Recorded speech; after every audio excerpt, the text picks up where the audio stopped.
Hello po, Don PJ. Manghihingi lang po ng tulong pang tuition kahit 5,000 lang po. Thank you. So yun guys, may bago po ulit tayong tutulungan na isa sa mga supporter natin. So, sesendan ko na rin po siya ng Gcash. Thank you po ulit pala sa mga support na binibigay nyo. Tuloy-tuloy pa rin pong dumadami yung mga followers ko and yung mga views ko. So, maraming salamat pa, na-appreciate ko po kayo lahat. So, ito po, may bago ulit tayong bibiyayaan dahil po sa mga support na binibigay niya sa akin. So, isasend ko na lang po. So, ito po guys, 5K po yung hinihingi nung supporter natin, pero 8K na po yung binigay ko kasi yung 3K po pwede niya na po gamitin sa pang-allowance niya. So, ayun po ulit, maraming salamat po and sana po tuloy-tuloy niyo ako suportahan.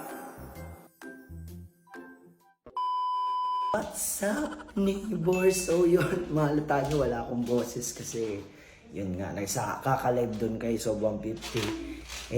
Andito ako ngayon sa dito sa kwarto nila PJ. Mangutang na ako. Babalik ko naman guys, wag nyo naman tawanan sa PJ? Pasok po. Bukas. Uy, BFF. Ano sana? Yung pinag-usapan natin. Alam mo na yung...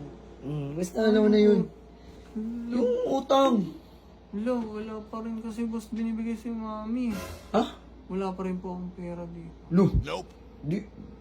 Ilang araw na tayo nag-uusap na mag-uutang ako eh. Saan ba pwede maglagay ng camera dito? Wala pa. Dito na lang. Oh. Yan. O yan, para makita nila. Utang lang ako. Para sa Ito naman, ilang araw ko na inaano sa'yo na pautangin mo ako, ayaw mo naman magbigay. Hindi po kasi talagang nagpapagawa. Dumadamot ka na talaga, kakasama mo kay 150. Hindi po. Para saan niyo po ba yung gagamitin? May bibilin nga ako. Tsaka ay hindi, pala? May emergency. May emergency. Ano ba yung emergency niyo? Si Riddick, nangangailangan kasi siya ng pera. Ay, si Boss Riddick po? Oo. Alam ka, di ba marami po rin pera? Parehas daw po kami, sabi niya. Ay hindi, kasi, maraming problema yun, maraming ginastusan, almost 50 million yung mga ginastos nun eh. Ayoko naman dumagdag sa problema na tutulungan ko sana siya, pasikreto lang, galing sa'yo sana. Pero, babayaran naman po ni Oo, babayaran yun, promise. Marami po siyang pera eh. Sobra. Kasi grabe na talaga yung problema. Grabe na yung problema ng cash ko. Ayoko naman na dumagdag. Baka pwedeng mapautang mo muna. Kasi bibigay ko naman sa kanya. Ganda utang-utang na kasi yung cash ko eh. Tsaka nagbibenta na siya ng gamit eh. Pero babayaran po yun. Oo, babayaran yun. Titriplayin pa yung pera mo nun. Ay, sige po. Kaso nga lang, sige. Basta sure to, boss. Oo, sure Ito yan. na lang po kasi last na pera ko eh. Ito. Yun, so okay na yun. Pwede na yun. Yan. Uy, Jeron! Uy, cash. Ano yan? Ha? Ano yan? Nagiram ako kay Bakit ka? Teka, ano ba yan? Kailangan niya daw po ng pera, Boss Riddick. Sabi ni Boss Jeron, wala ka na daw pera. Ha? Di ba sabi, Ano sinasabi mo? Teka lang. Teka lang. sabi ko, may emergency ka. Nagkanda utang-utang ka na eh. Tutulungan sana kita patago lang. Kasi ayoko naman na dumagdag sa problema mo eh. Oo. Totoo po yun, nagsasala na daw po Thank kayo you. gamit. Wala na rin po kayong pera. Oo. Sabi ko. Pero mayaman naman po kayo, Boss Riddick. Hindi. Babayaran niyo na. Oo, babayaran ko yan. Sige.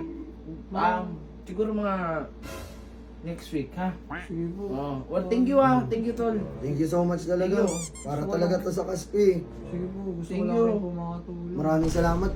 Malaking tulong talaga to sa amin. Ano yan? Matutulog ka na? Tutulog Tulog ka na ako sa thank you, Oo, thank you so Ay, much thank you, talaga. PJ. Thank you, PJ. Sorry. Sorry, pasensya na abala ka pa namin. Pasensya na talaga. Babalik agad namin next Sige week. po, promise po yan. Oo, promise yan, promise. Alam ko kailangan ng pera. Pakakuha nga PJ. Ay. Ayan. May video. Hawakan mo. Sige, thank you PJ Okay, thank you, Thank you. Thank you. Tulog ka na, pre. Okay. Pakibalik na lang po. Sige. Ayos yung diskarte mo. Siyempre, Ah. ayaw pa sana ako pairamin eh. Kaya buti tinimbrehan mo ako. Oo, kala ko magagalit kayo. Inano ko na. Mga next week utang ulit tayo. Tatanungin ko lang magkano ako ulit utang ko sa'yo. Sasabihin niya 50, sabihin ko. 50 kayo. Sige, dagdagan mo nga 50 para 100 na. Oo, ilan yung utang mo ngayon? Nasa 30 lang. Okay lang Ikaw, balik ko kaya sabihin ko ano, may kulang siya. Huwag na, okay na yan. Kailangan natin dahan-dahan na. Unti-unti natin yung yaman yan. Ha? Tara. Tara na. Pero,